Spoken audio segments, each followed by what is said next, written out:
I arrived in New York without warning and discovered that my daughter was dying in the hospital. Meanwhile, her husband was having fun at a birthday party, surrounded by laughter and champagne. So I burst into the party and said to him, "I have bad news for you." He asked, "What is it?" I replied, "You'll find out in an hour." He found out and lost his mind. Before we continue, please subscribe to the channel and let us know where you're listening in the comments. The key wouldn't turn. I twisted it harder, feeling the metal scrape against something that shouldn't be there.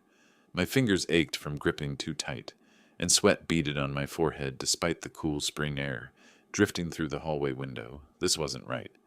Mamie gave me this key 2 years ago, insisted I keep it, just in case. I'd used it before, last Christmas when she was running late from work, and that time she had the flu. It always worked. I pulled the key out and examined it under the flickering fluorescent light. Same brass color, same worn edges where I'd filed it smooth, same little scratch near the head from when I dropped it in my toolbox. Definitely my key. I tried again, slower this time. The key slid in but hit something solid before reaching full depth. Someone had changed the lock. "Mamie?" My voice echoed in the empty corridor. I knocked, soft taps at first, then harder. "Honey, it's Dad. I'm here for my visit." Nothing. Not even the shuffle of footsteps or creak of floorboards. I pressed my ear to the door, listening past my own heartbeat. Television sounds drifted from neighboring apartments, muffled conversations, a dog barking somewhere below. But from 3A, Mamie's place, silence, the doorbell. I jabbed it 3 times, hearing the shrill electronic chime echo inside. Still nothing. My phone felt heavy in my coat pocket. The flight from Pennsylvania had drained me more than usual. Too many delays, too much coffee, too many worried thoughts about why Mamie hadn't returned my calls this week. Now, this. Her voicemail picked up immediately. "Hi, you've reached Mamie Nelson. I can't take your call right now, but leave a message, and I'll get back to you soon." That cheerful voice, so much like her mother's. "Mamie, it's Dad. I'm outside your door, but the key isn't working. Did you change the locks? Call me back, honey. I'm getting worried." I tried Nelson next. One ring, then his generic voicemail. "You've reached Nelson Hargrove. Leave your name and number." "Nelson, this is Amos. I'm at the apartment, but I can't get in. Where's Mamie? Call me back immediately." The hallway felt smaller now, pressing in on me.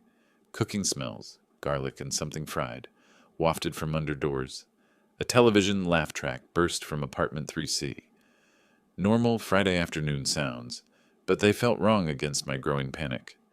I walked to the window at the end of the hall, looking down at the Brooklyn street I'd traveled 3 hours to reach. Cars crawled past in afternoon traffic. People hurried along sidewalks, carrying grocery bags and coffee cups, living their normal lives while mine tilted sideways. This isn't like Mamie. She always answers, always calls back within an hour. Even when she's busy with clients or fighting with Nelson, she makes time for her old man. That's who she is. Responsible. Considerate. She gets that from her mother. I tried Mamie's number again. Same cheerful message, same electronic beep. "Honey, it's Dad again. Something's wrong with the lock. I'm really starting to worry. Please call me." Maybe I should have called first instead of surprising her. But she loved surprises. Always had since she was little. Remember the time I drove 6 hours to her college just to take her to dinner? She cried happy tears right there in the restaurant. No, this was different. This was wrong. I leaned against her door, feeling the solid wood against my shoulder. My travel bag seemed heavier now, pulling at muscles already tired from the journey.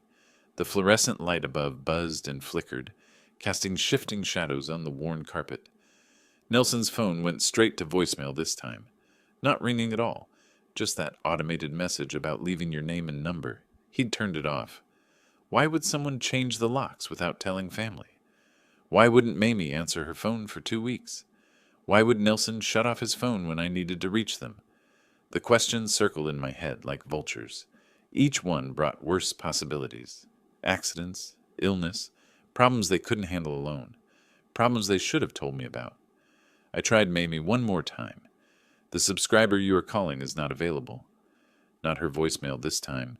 A recorded message from the phone company. Her phone was off too. Footsteps echoed from the stairwell. Someone climbing the concrete steps, keys jangling with each stride. Maybe building maintenance. Someone who could explain about the locks. Or maybe it was Mamie, finally coming home to explain everything. I turned toward the stairwell, hope and dread wrestling in my chest as the footsteps grew closer. A man appeared at the top of the stairs, slightly out of breath, carrying a black garbage bag in one hand and keys in the other. Mid-50s, wearing faded jeans and a Yankees t-shirt that had seen better days.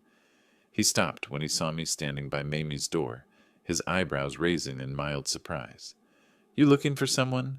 He shifted the garbage bag to his other hand, keys jangling softly. "My daughter, Mamie Nelson, she lives here." I gestured at 3A. "I'm her father, Amos Cox." "Your daughter?" He set the garbage bag down and looked at me with genuine confusion. "I didn't know Mamie had family visiting. I'm Harold Jenkins, 3B. He pointed at the door next to Mamie's. "She doesn't know I'm coming. It was supposed to be a surprise." The words felt hollow now.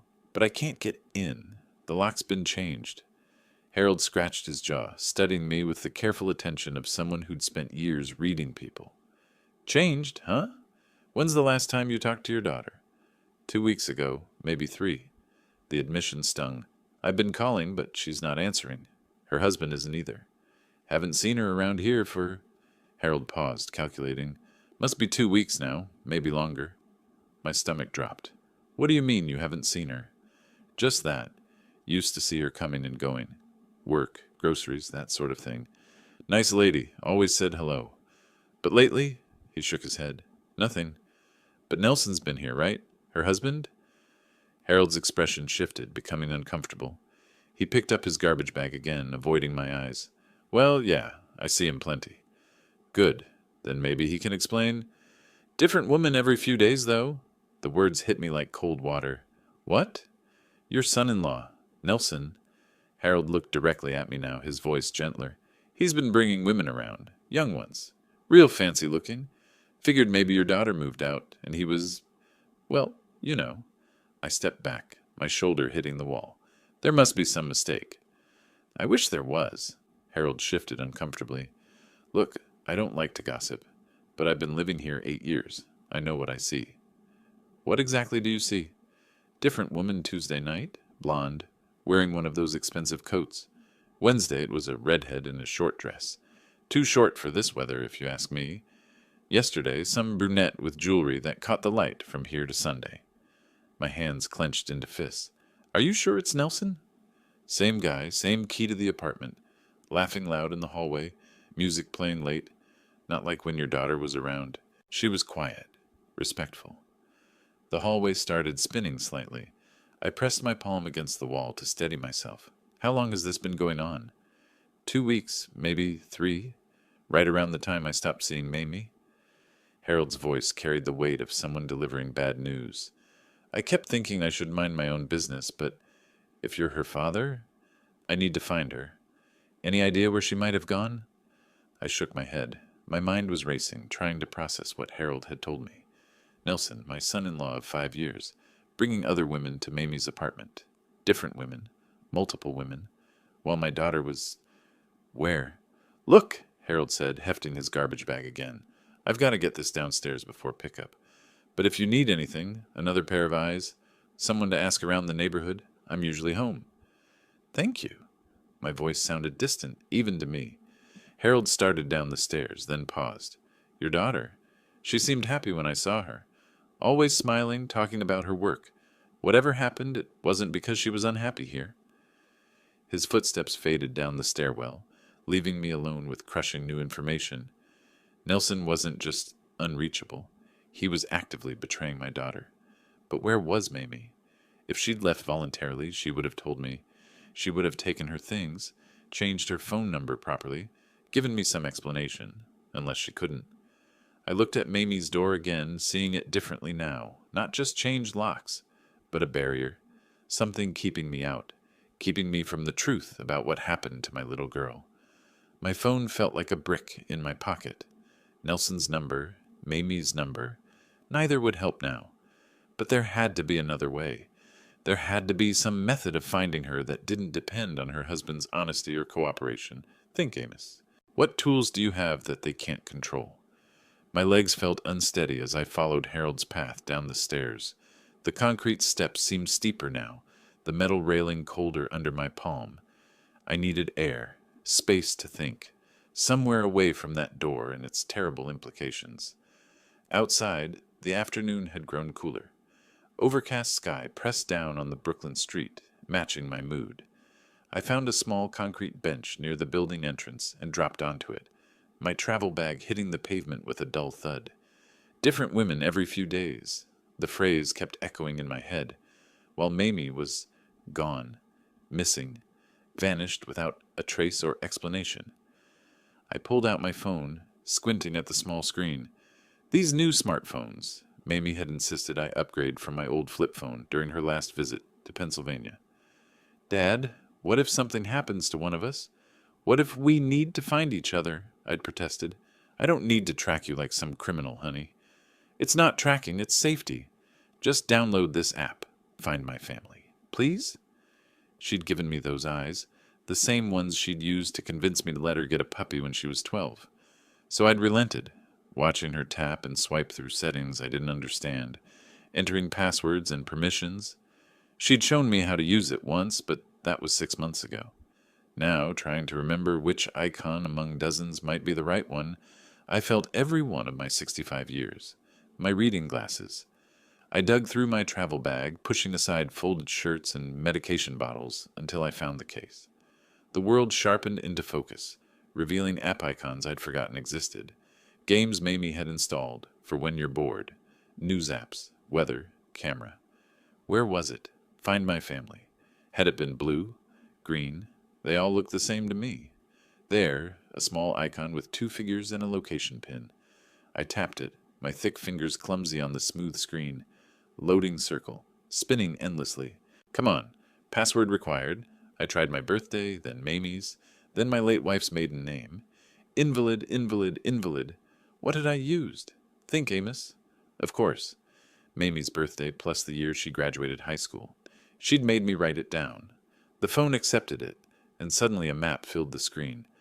Red dots appeared one by one. My location showed as a pulsing blue circle in Brooklyn. Another dot appeared farther north. That must be Mamie. But it wasn't at her apartment. The red dot sat firmly in Manhattan, in a cluster of large buildings I didn't recognize. I tapped on it, and text appeared. Mamie's iPhone, Mount Sinai Hospital. Hospital. The phone nearly slipped from my hands. I gripped it tighter, staring at those words until they burned into my vision.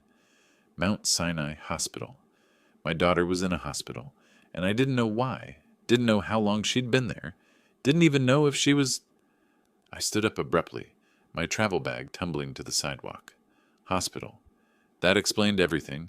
The unreturned calls, the absence from her apartment, even why Nelson might have changed the locks. But it explained nothing about the women Harold had seen, unless Nelson thought I wouldn't find out. Unless he was using Mamie's illness, and it had to be illness. What else would keep her in a hospital for weeks? As an opportunity to... My hands shook as I bent to retrieve my bag. The busy street seemed louder now, car horns and sirens blending into urban chaos that matched the noise in my head. I had to get to her, had to see with my own eyes what was happening to my daughter. A yellow taxi crawled past in traffic. I stepped into the street, waving my arm frantically. It didn't stop. Another one passed, occupied. A third didn't even slow down. Please, I said to no one, stepping farther into traffic. Please stop.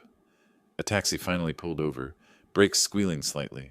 The driver, a woman in her 40s with tired eyes, rolled down her window. Where to? Mount Sinai Hospital. I climbed into the back seat, immediately hit by the smell of leather and air freshener. Please hurry. Emergency? My daughter. The words came out strangled. I need to see my daughter. She nodded and pulled back into traffic. Through the window, Brooklyn blurred past. Apartment buildings, storefronts, people living normal Friday afternoons while my world cracked apart. The app was still open on my phone, that red dot steady and unmoving at Mount Sinai. How long had Mamie been there? What was wrong with her that required weeks of hospitalization? And why hadn't anyone told me? Unless Nelson had told the hospital he was handling family notifications. unless he deliberately kept me in the dark while he brought other women to her apartment, used her absence for his own purposes. The taxi accelerated through a yellow light, carrying me toward answers I wasn't sure I wanted to hear. Traffic moved like molasses through Manhattan's arteries. I sat in the back seat of the taxi, gripping my phone so tightly that my knuckles went white. The red dot on my screen hadn't moved. Mamie was still at Mount Sinai, still in that hospital, still needing me while I crawled through Friday afternoon gridlock. Construction on the FDR, the driver explained, catching my eye in the rearview mirror. She was maybe 45, with kind eyes and worry lines that suggested she'd seen plenty of distressed passengers. I could take the bridge route, might be faster. Whatever gets me there quickest. Mount Sinai Hospital. The name kept cycling through my mind like a broken record. Why was my daughter in a hospital? How long had she been there? The tracking app showed her location, but it couldn't tell me if she was visiting someone else, getting routine tests, or... No. I pushed away the darker possibilities. Mamie was young, healthy. She jogged in Prospect Park, ate organic vegetables, took those vitamin supplements her mother used to mock. She couldn't be seriously ill. But Harold's words echoed, "Haven't seen her around here for 2 weeks?" 2 weeks in a hospital wasn't routine anything. I tried calling her again. Same automated message. Subscriber not available. Her phone was either dead or turned off. Nelson's number went straight to voicemail again. The man was deliberately avoiding me. My own phone battery dropped to 23%. I'd been checking the GPS obsessively, watching our slow progress through the city. At this rate, it would take another 20 minutes to reach the hospital. The taxi lurched forward through an intersection, then stopped again behind a line of brake lights. An ambulance wailed past us, its red and blue lights painting the inside of our car in urgent colors. My chest tightened, watching it disappear toward the same medical district where my daughter waited. 3 years ago, I'd made this same kind of desperate journey. Different hospital, different city, but the same crushing fear in my chest. Martha had been in stage 4 when we finally got the diagnosis. Pancreatic cancer, the doctor had said with that practiced sympathy they teach in medical school. We'd caught it too late. I'd held her hand through chemotherapy sessions, radiation treatments, and finally hospice care. I'd promised her I'd take care of Mamie, protect our daughter from the kind of pain we were experiencing. Now here I was, racing through traffic because I might be failing that promise. "Family emergency?" the driver asked gently. "My daughter." The words came out hoarse. "She's in the hospital, and I didn't know. These things happen fast sometimes." She accelerated through a yellow light, gaining precious seconds. "My sister was diagnosed with diabetes last year. Nobody knew until she collapsed at work. Sometimes people hide things to protect the ones they love." That sounded like Mamie. She'd hidden her college financial struggles until she was 3 months behind on rent. She'd hidden her early relationship problems with Nelson until after they were married. She always tried to handle everything herself, just like her mother. The Manhattan skyline shifted around us as we navigated through side streets. Medical buildings began appearing more frequently, urgent care centers, specialist offices, pharmacy chains. We were entering the hospital district. My phone rang, and I nearly dropped it in my haste to answer. Unknown number. "Hello? Mamie? Wrong number, sorry."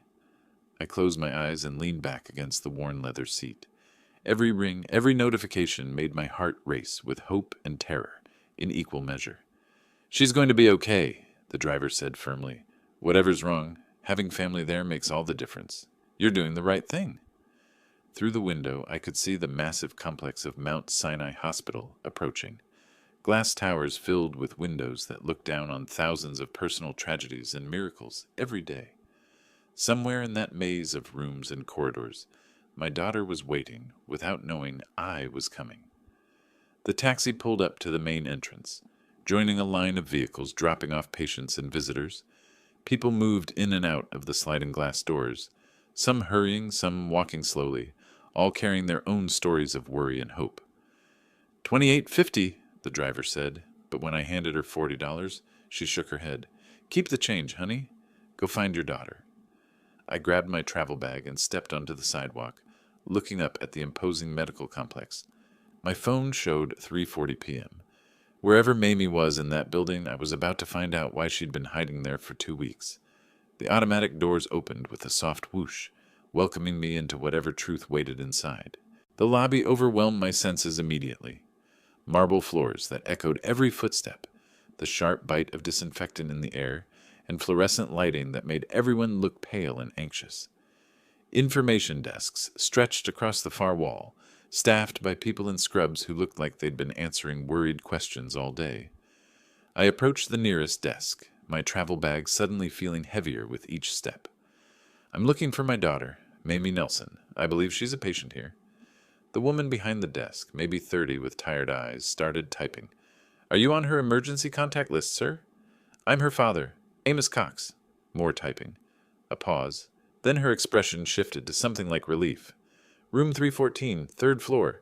Take the elevators to your right. I'll call up and let them know you're coming." Room 314, third floor. The numbers felt heavy in my mind as I walked toward the elevator bank. Other visitors waited alongside me. A woman clutching a bouquet of flowers, an elderly man with a walker, a young couple holding hands so tightly their knuckles showed white. The elevator climbed slowly, floor numbers lighting up one by one. Second floor, general medicine. Third floor, my destination. The doors opened with a soft ding. The third floor felt different from the bustling lobby. Quieter, more serious. A sign on the wall read, "Oncology Unit," with an arrow pointing down a corridor, lined with rooms. Oncology. Cancer. My legs nearly gave out. I grabbed the wall for support, my travel bag sliding to the floor.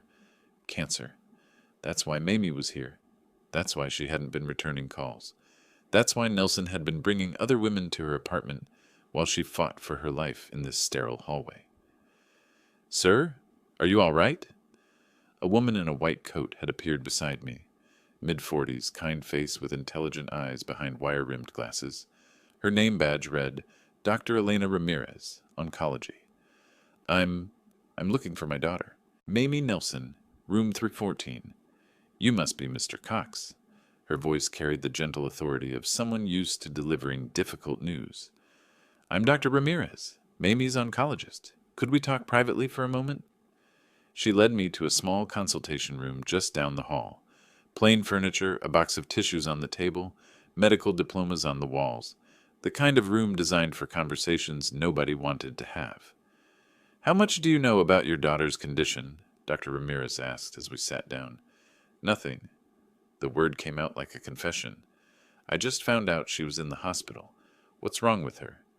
Dr. Ramirez opened a medical file, her movements careful and deliberate. "Mamie was diagnosed with pancreatic cancer 6 weeks ago. Stage 4, which means it has metastasized to other organs. She's been hospitalized for 2 weeks now for pain management and palliative care." The room tilted sideways. Pancreatic cancer. Stage 4. The same disease that killed Martha. The same words I'd heard 3 years ago, delivered with the same professional compassion. That can't be right. My voice sounded distant, like it was coming from someone else. "She's only 35. She's healthy. She exercises." "Cancer doesn't discriminate based on age or lifestyle, Mr. Cox. I'm sorry." "What's the prognosis?" I already knew, but I had to ask. "With aggressive treatment, we might extend her life by several months. Without treatment—" She paused, choosing her words carefully. "Weeks to months, depending on how she responds to pain management." The room was spinning now. I gripped the arms of my chair, trying to anchor myself to something solid. "Why wasn't I contacted? I'm her father. I should have been told immediately." "The emergency contact information we have on file is for her husband, Nelson Hargrove. We've made multiple attempts to reach him, but haven't received any response." Of course, Nelson knew. Nelson had known for 6 weeks that his wife was dying, and instead of calling her family, instead of being here to support her, he'd been parading other women through her apartment, like she was already gone. "Where is he now?" My voice came out rougher than I intended. "I can't discuss other family members' personal information, but I can tell you that Mamie has been essentially alone throughout this ordeal. The nursing staff has been very concerned about her lack of family support." Alone. My daughter had been facing the same disease that killed her mother, in the same kind of sterile hospital room, and she'd been doing it alone because her husband was a coward, and her father was too trusting. to check on her more often. Can I see her? Of course, but Mr. Cox? Dr. Ramirez leaned forward slightly. The physical changes can be startling. The cancer has progressed rapidly, and the treatments, even palliative ones, take a toll. She's much thinner than she was 6 weeks ago, and she tires easily. I nodded, not trusting my voice. Martha had gone through the same transformation. My vibrant, beautiful wife gradually disappearing before my eyes, until only her spirit remained, fierce and loving until the very end. She doesn't know you're coming, does she? No. This was supposed to be a surprise visit. Dr. Ramirez stood up, closing the medical file. She's been asking about you, wondering why you haven't called. She made me promise not to contact you because she didn't want you to worry after losing your wife to cancer. The guilt hit me like a physical blow. While I'd been going about my normal life in Pennsylvania, reading the newspaper, working in my garden, watching television, my daughter had been protecting me from the truth even as she fought for her life. Room 314 is just down the hall, Dr. Ramirez said softly. Would you like me to come with you? Dr. Ramirez knocked gently on the door of room 314. Mamie, you have a visitor. I'm not really up for visitors today, came a voice from inside, weaker than I remembered, but unmistakably my daughter. I think you'll want to see this one, the doctor said, opening the door slightly. Your father is here. Silence. Then a sharp intake of breath. I stepped into the room, and the sight nearly broke me. Mamie sat propped up in the hospital bed, her once full face now gaunt, her dark hair thin and brittle from treatments. IV lines snaked from her arms to machines that beeped softly in the background. But her eyes, Martha's eyes, were still bright and alert. Dad? Her voice cracked with disbelief. What are you doing here? Surprising my daughter, I managed, though my voice wasn't much steadier than hers. That was the plan, anyway.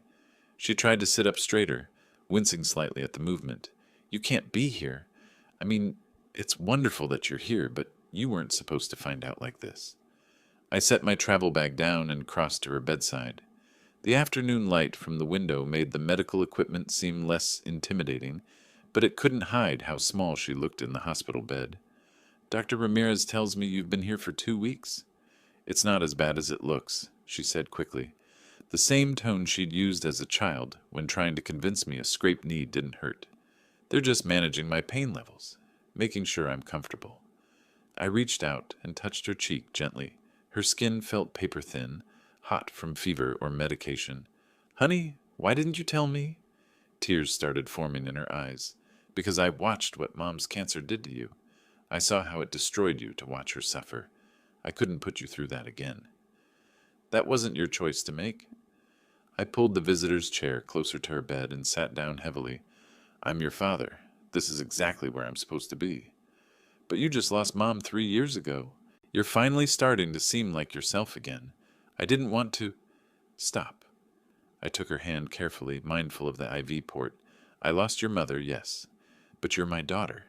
You're all I have left of her. All I have left of the life we built together. Did you really think I'd want to spend whatever time we have left apart? She squeezed my hand weakly. I was scared you'd try to take over, make all the medical decisions, turn it into some kind of battle like you did with Mom.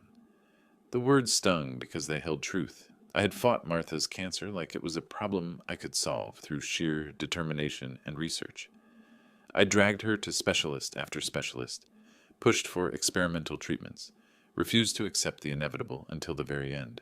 I learned some things from that experience, I said quietly. This is your fight, your choices. I'm just here to support whatever decisions you make.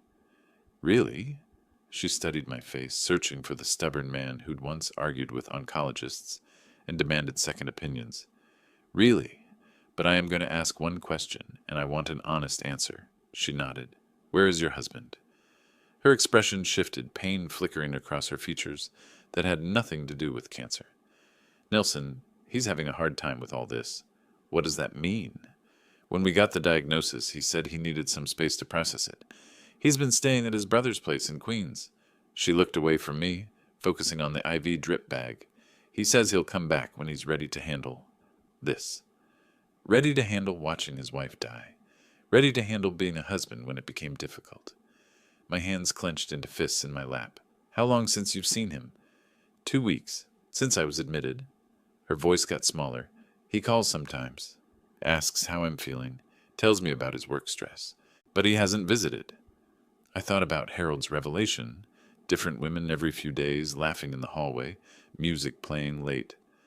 While Mamie lay alone in this hospital bed, believing her husband was grieving at his brother's house, Nelson was using her apartment as his personal entertainment center.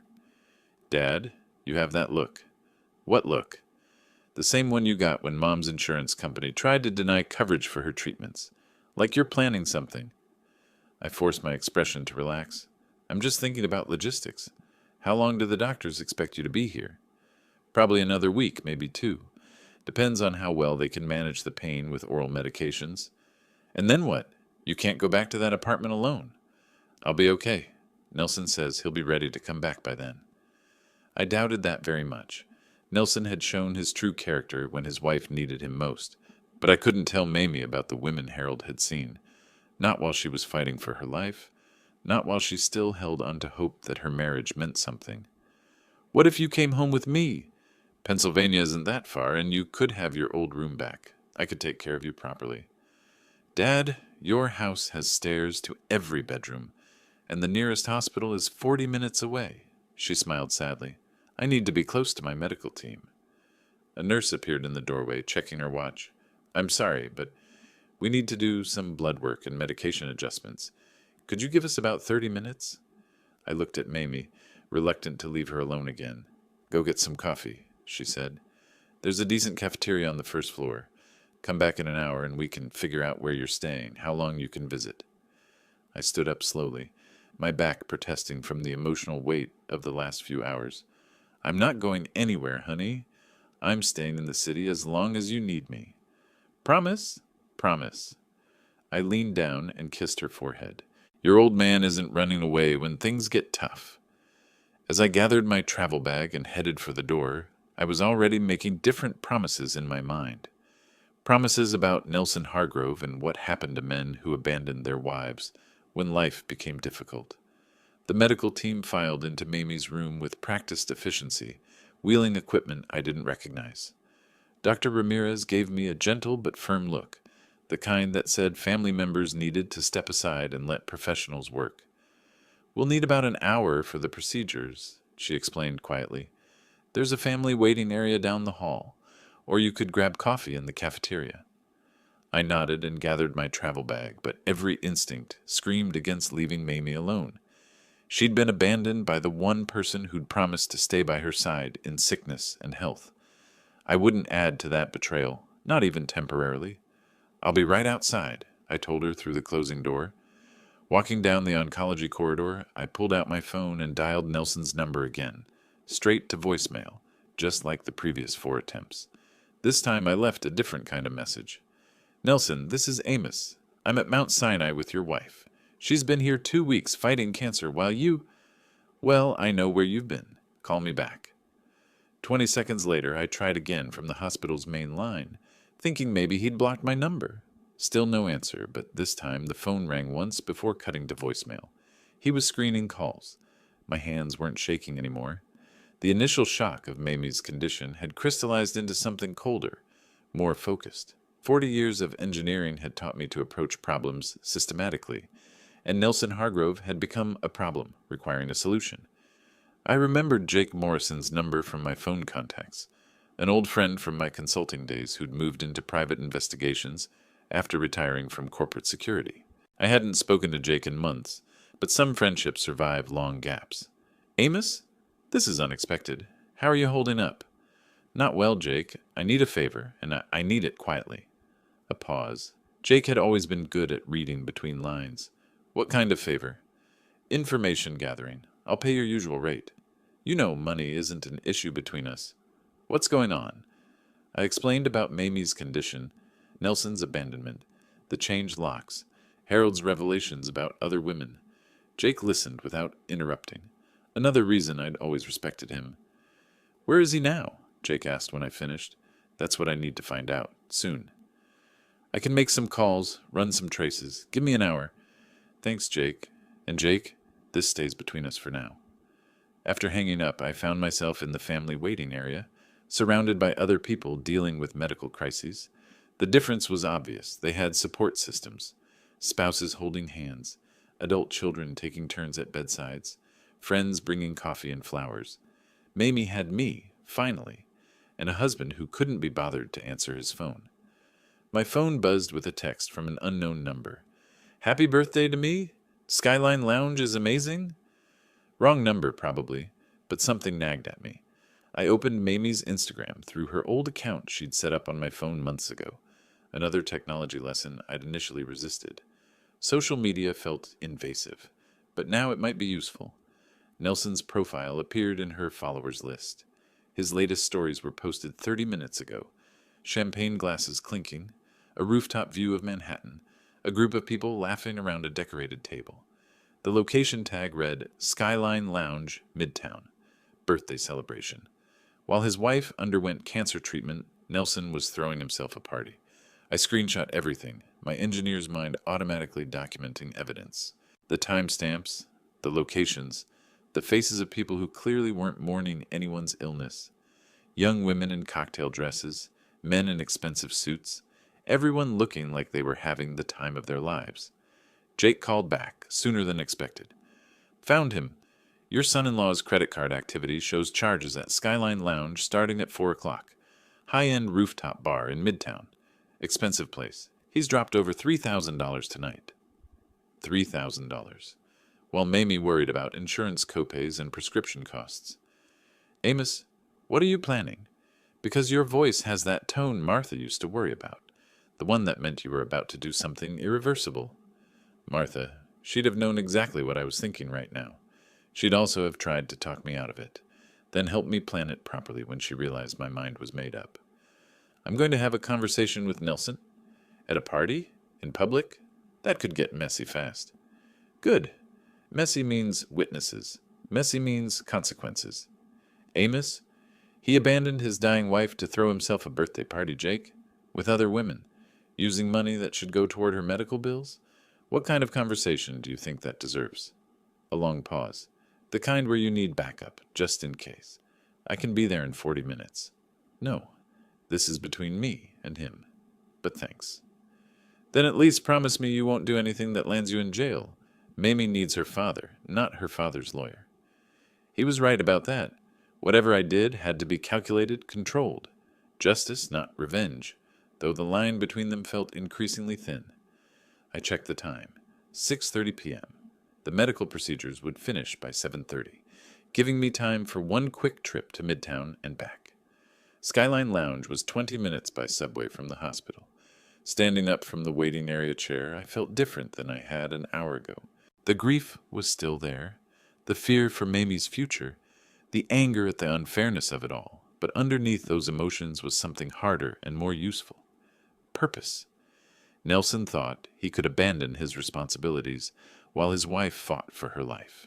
He was about to learn differently. The subway ride to Midtown gave me time to dig deeper into Nelson's social media trail. Each new post painted a clearer picture of betrayal that went beyond simple absence. This wasn't a man struggling to cope with his wife's illness. This was a man celebrating his freedom from her. His Instagram stories showed a timeline of calculated cruelty. At 4 p.m., when Dr. Ramirez had been explaining Mamie's treatment options to me, Nelson was posing with a magnum of champagne. At 5:30, while I'd been holding my daughter's thin hand, he'd been photographed with his arm around a blonde woman young enough to be his daughter. But it was the videos that really showed his character. In one, filmed just an hour ago, Nelson raised a glass to the camera and said, "To freedom, to new beginnings, and to finally living my best life." The audio was clear, his words unmistakable, his joy genuine.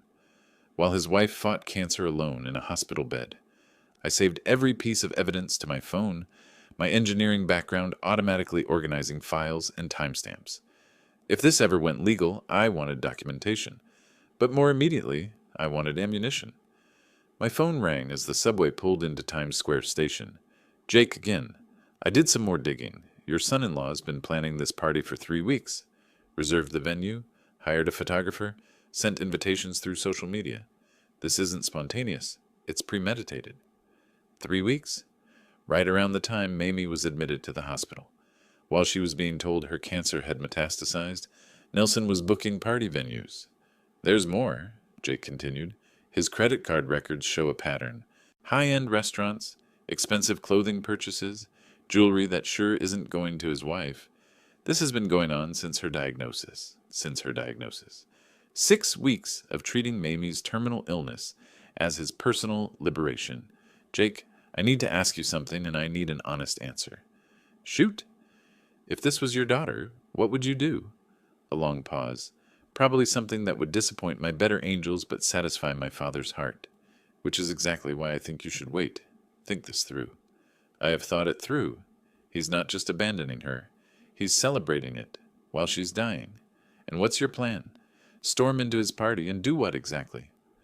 I emerged from the subway into the chaos of Midtown Manhattan. Neon signs blazed around me, crowds of people heading to dinner reservations and weekend entertainment. The city that never sleeps, full of people living their lives while mine fell apart. I'm going to give him some news, I said. Bad news.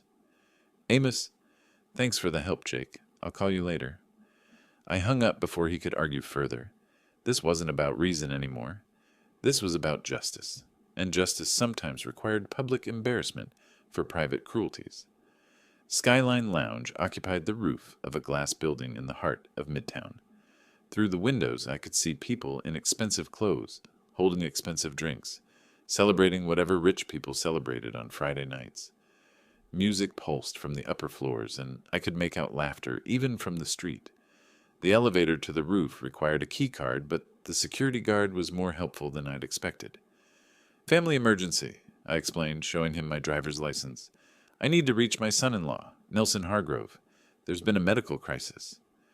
The guard looked at my tired face, my rumpled traveling clothes, my obvious distress, and made a human decision. Rooftop level, but sir, try to keep it discreet. This is an upscale establishment. I'll do my best. The elevator rose 30 floors while I composed myself.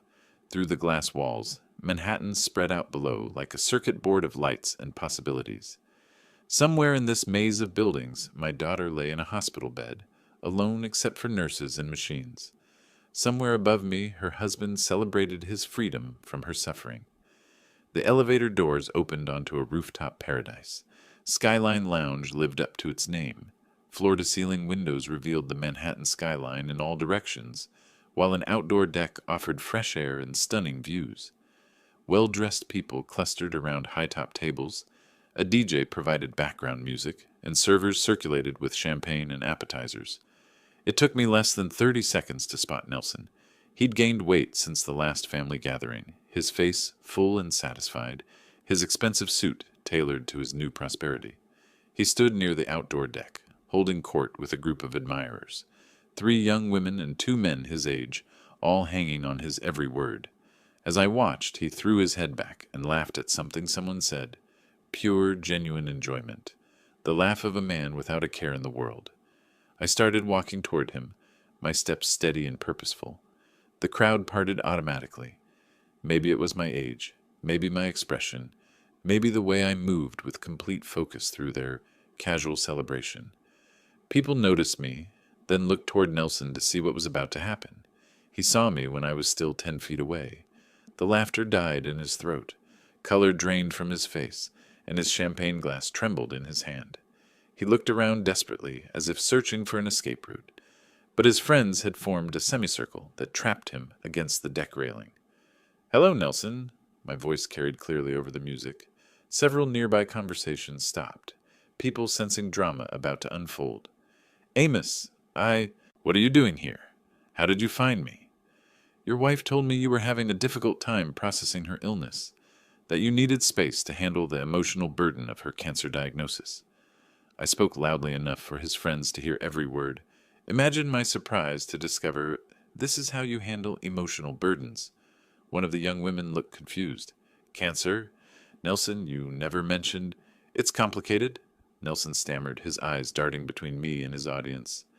"Family medical issues, very private, not something you discuss at social events." "Private?" I stepped closer, and Nelson actually backed up against the railing. "Your wife has been in the hospital for 2 weeks, Nelson. Terminal pancreatic cancer, stage 4. She's been asking about you, wondering why you haven't visited. The second woman put down her drink. The men exchanged uncomfortable glances. The party atmosphere around us had shifted to awkward tension. While she's been undergoing treatment, fighting for her life, you've been here spending thousands of dollars celebrating your freedom.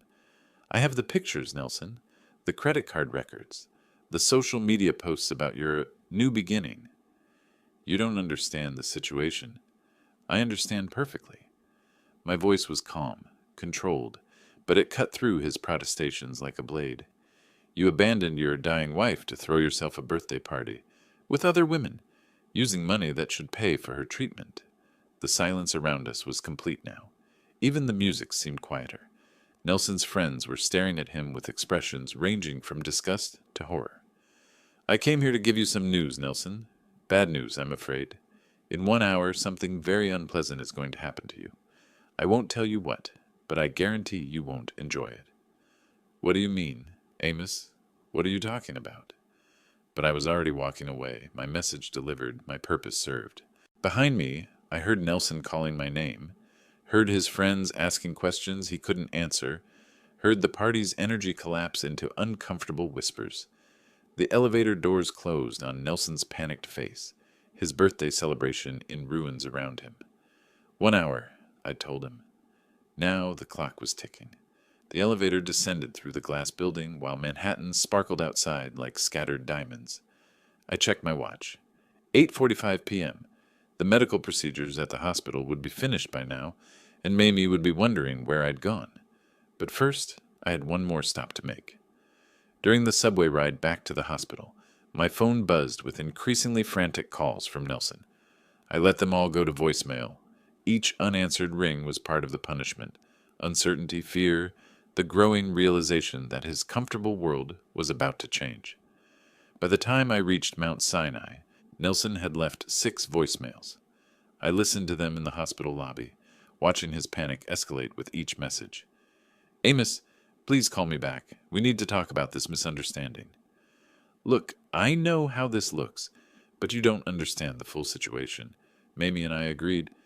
This is harassment. You can't threaten people and walk away. I'm calling the police. Amos, please. Whatever you're planning, we can work this out. I'll do whatever you want. I'm begging you. Please don't destroy my life over this. The progression from arrogance to desperation was exactly what I'd hoped for. Nelson had spent 6 weeks thinking he could abandon his responsibilities without consequences. Now he was learning differently. Dr. Ramirez met me outside Mamie's room. The procedures went well. Her pain levels should be more manageable now. She's been asking for you. How is she? Tired, but the medications are helping. You can see her now, but try to keep the visit calm. She needs rest. I entered room 314 to find Mamie looking smaller than before, if that was possible. The medical procedures had exhausted her, but her eyes still held that fierce intelligence I remembered from her childhood. Where did you go? She asked weakly. The nurse said you stepped out, but you were gone for hours. I had some errands to run, nothing important. The lie came easily. Protecting her from the truth about Nelson's party would spare her additional pain. Dad, I know you're angry about Nelson not being here, but please don't do anything dramatic. I can't handle family drama on top of everything else. If only she knew what family drama really looked like. But that was exactly why I'd handled this quietly. Mamie deserved to focus on fighting cancer, not on mourning her marriage. My phone rang. Nelson again. This time I answered. Amos, thank you for picking up. Please, we need to meet and discuss. The hour isn't up yet, Nelson. I kept my voice calm, controlled. When it is, you'll know. What are you talking about? What's going to happen in an hour? Something you won't enjoy. I guarantee it. I hung up. Mamie was watching me with concern. Dad, what was that about? Nothing you need to worry about, honey. Just some business I need to handle.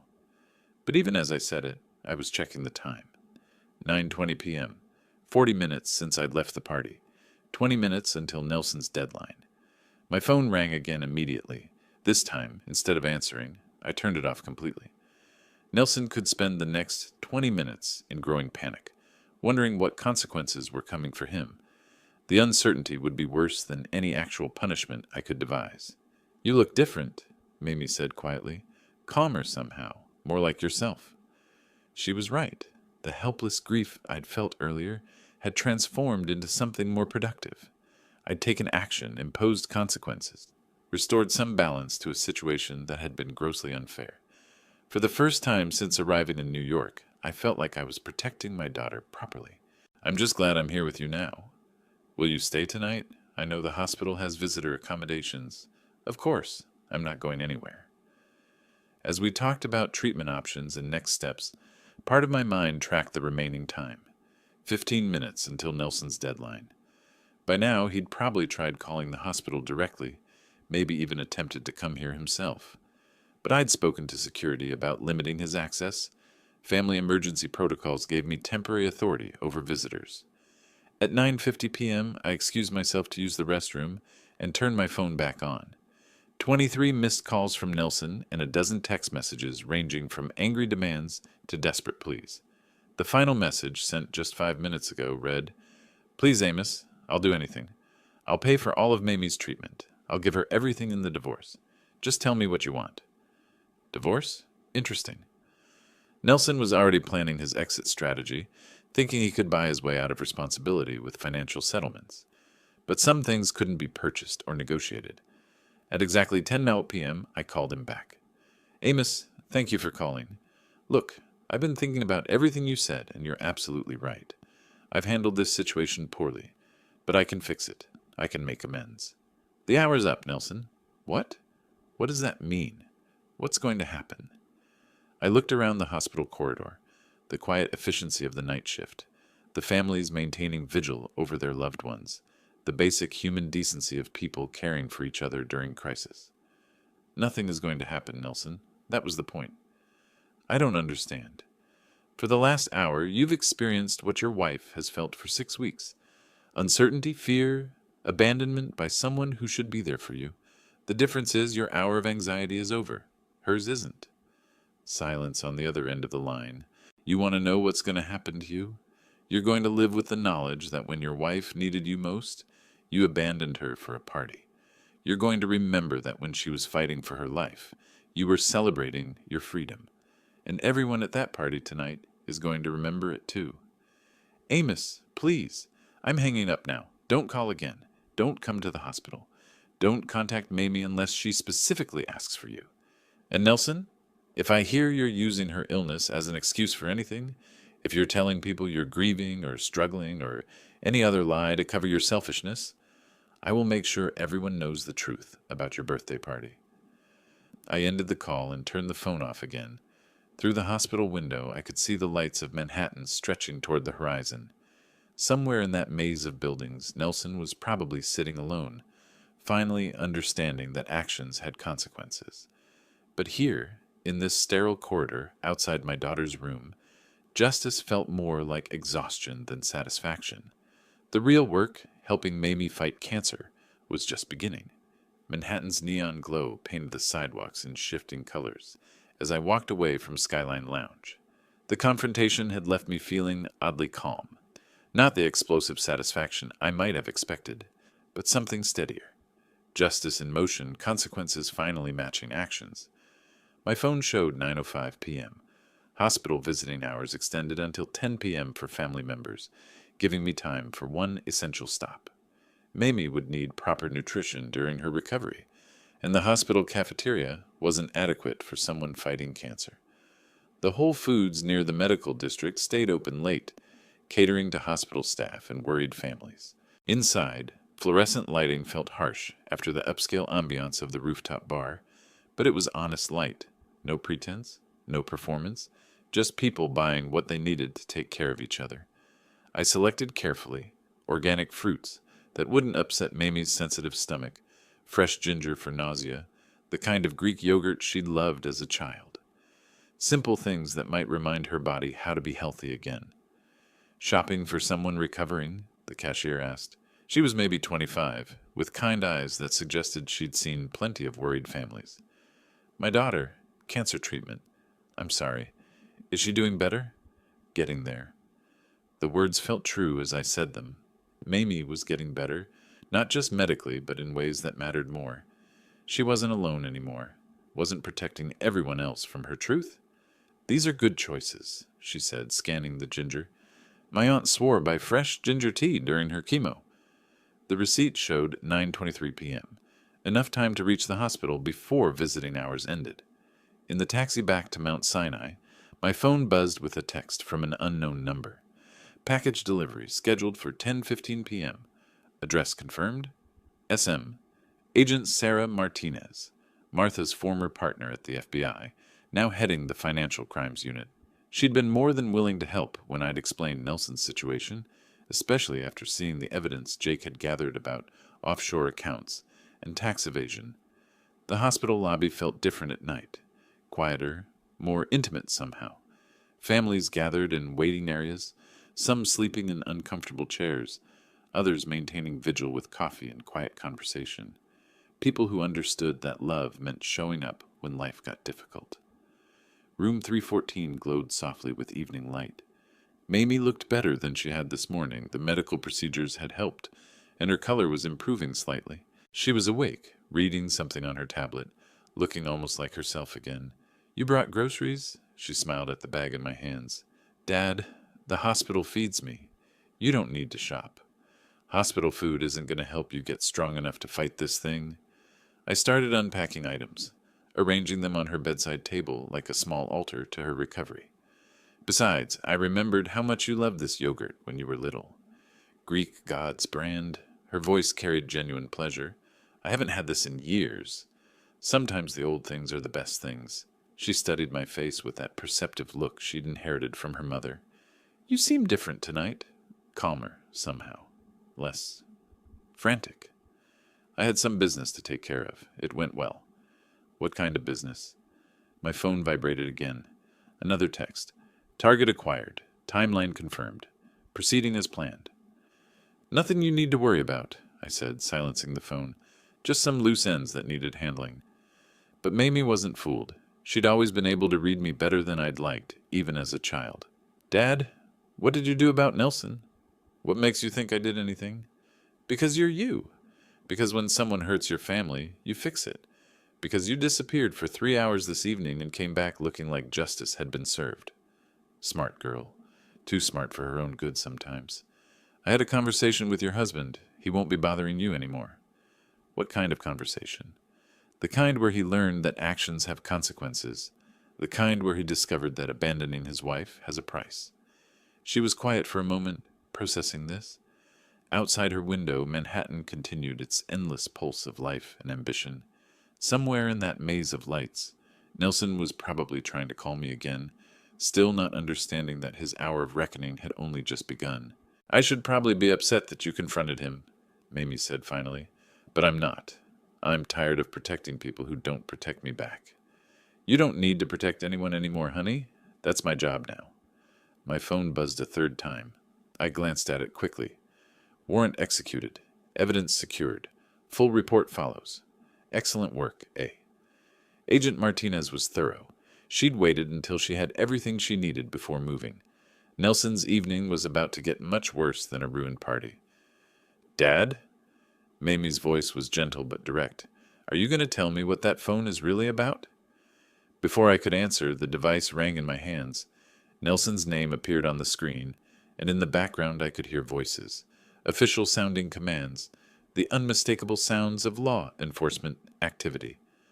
I looked at my daughter, lying in her hospital bed, finally safe from the man who should have protected her. Then I answered the call.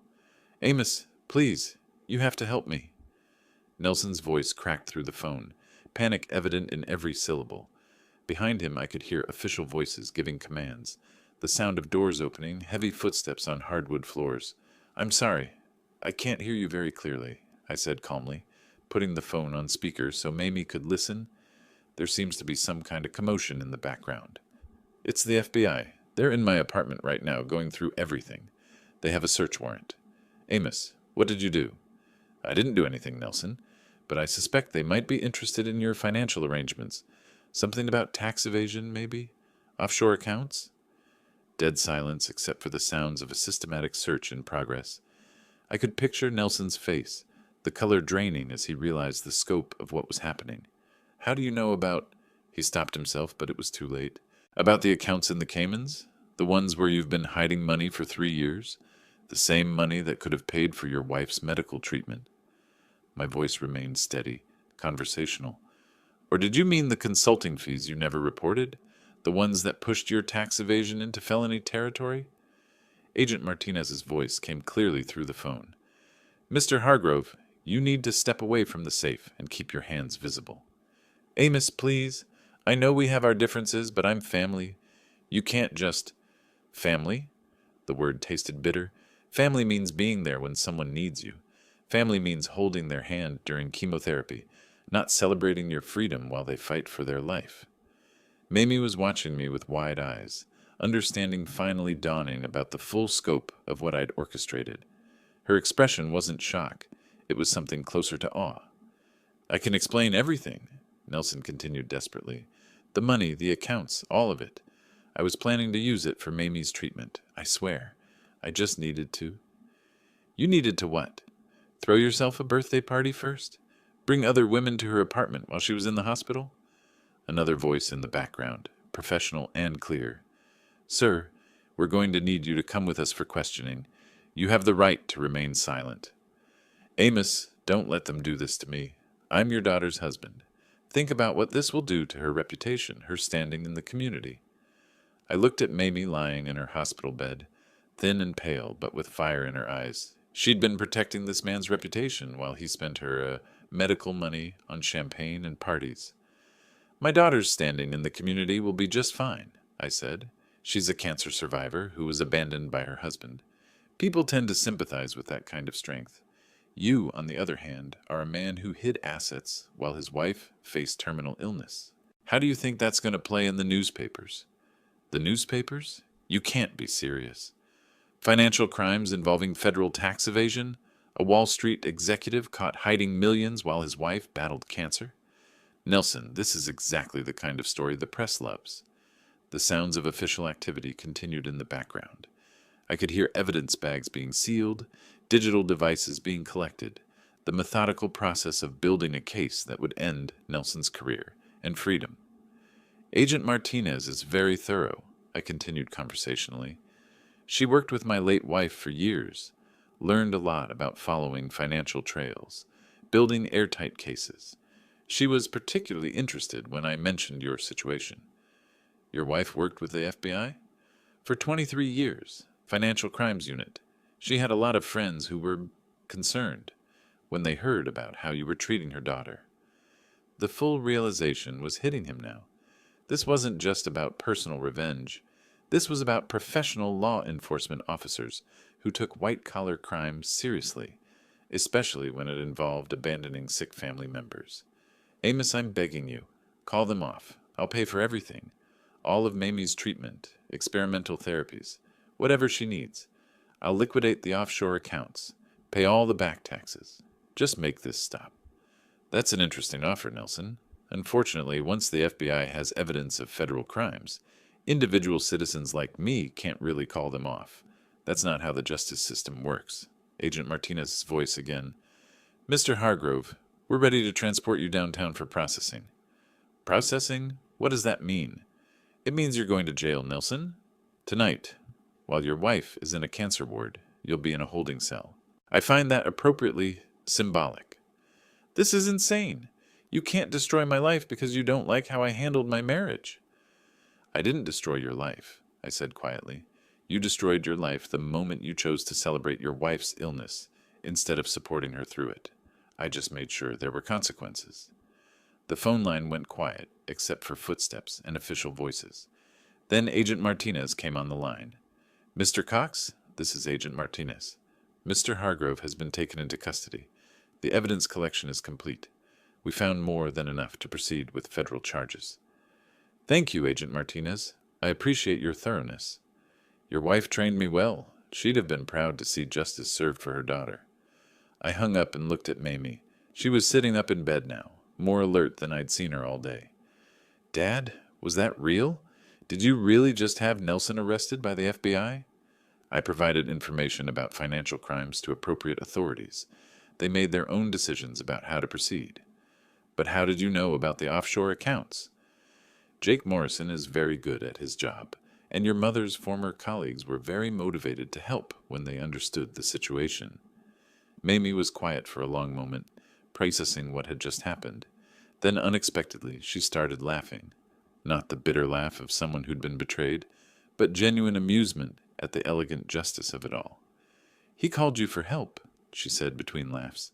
"The man who abandoned me called my father for help when the consequences caught up to him." "Some people never learn that actions have consequences," I said, "but they usually figure it out, eventually." Afternoon light streamed through the windows of Mamie's small apartment in Astoria, illuminating canvases propped against the walls and art supplies scattered across a makeshift studio table. She moved around the kitchen with energy I hadn't seen since before her diagnosis, preparing lunch with the focused enthusiasm of someone who'd learned not to take simple pleasures for granted. "The oncologist says my latest scans are completely clear," she called over her shoulder as she sliced vegetables. 6 months without any trace of cancer cells.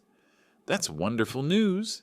I sat at her kitchen table, watching my daughter inhabit her life again. Really inhabit it, not just survive it. "Dr. Ramirez must be pleased. She says I'm one of her success stories. The experimental treatment protocol worked better than anyone expected."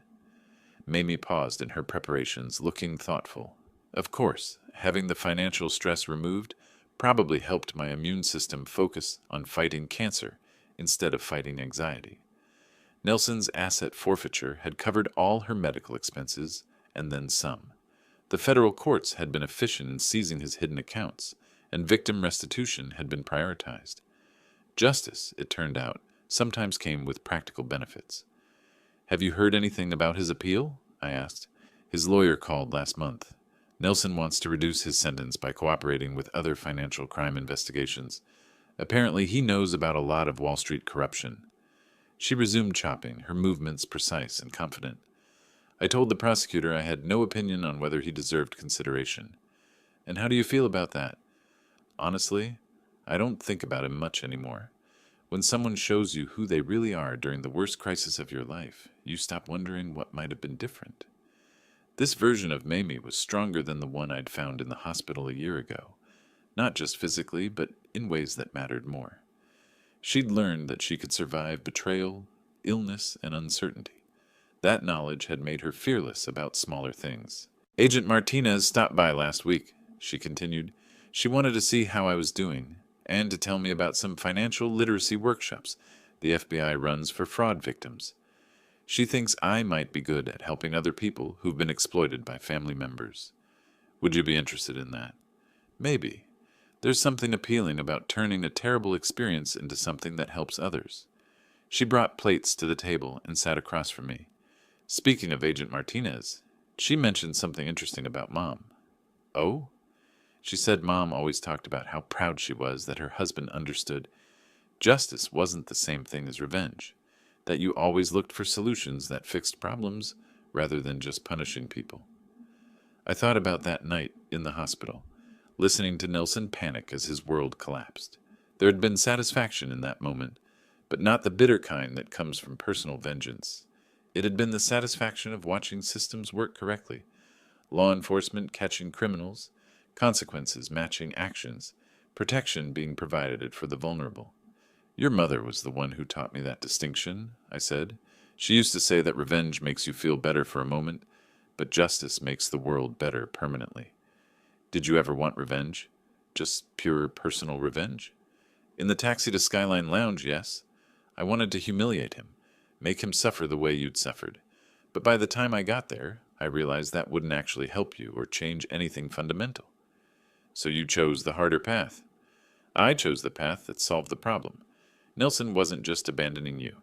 He was committing federal crimes, and would likely do both things again with someone else. Getting him arrested protected you and protected his future victims." Mamie nodded, understanding. "And it made sure his money went to my medical care instead of his entertainment." "That was a bonus, not the primary goal." We ate in comfortable silence for a while, the kind of quiet that comes from deep familiarity and mutual respect. Through her window I could see neighbors going about their afternoon routines, walking dogs, carrying groceries, living normal lives that weren't defined by crisis or betrayal. I've been thinking about dating again, Mamie said suddenly. How do you feel about that? Nervous, but good nervous. Like I'm ready to trust my judgment about people again. She smiled. Having a father who's willing to coordinate with federal law enforcement makes me feel pretty confident about my safety. I'm retired from the coordinating business. Once was enough. Sure you are? Her tone was teasing but affectionate. Just promise me you'll do background checks quietly if I bring someone home. I make no such promises.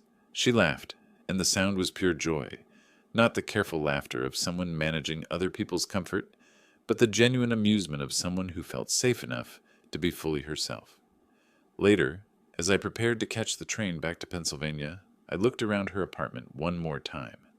Art projects in various stages of completion, medical appointment reminders that showed routine checkups rather than crisis management, photos of friends and family gathered during her recovery.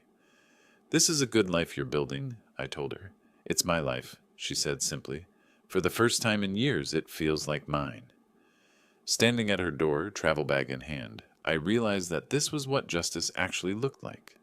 Not dramatic courtroom moments or satisfying revenge, but a woman making lunch in her own kitchen, planning art projects, considering new relationships, living without fear or financial anxiety. I'll see you next week, I said. Drive safely, Dad. And thank you. For what? For showing me that family means protecting each other, for proving that some people can be trusted to do the right thing, even when it's complicated. Walking toward the subway station in the late afternoon light, I thought about Martha and how proud she'd be of both our daughter's strength and the way justice had ultimately prevailed.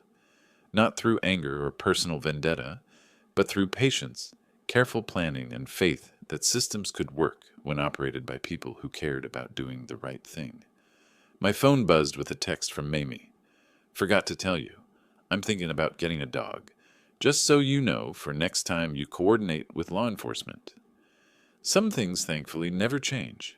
If you like this story, please like this video, subscribe to the channel, and share your impressions of this story in the comments. To listen to the next story, click on the box on the left. Thank you for watching.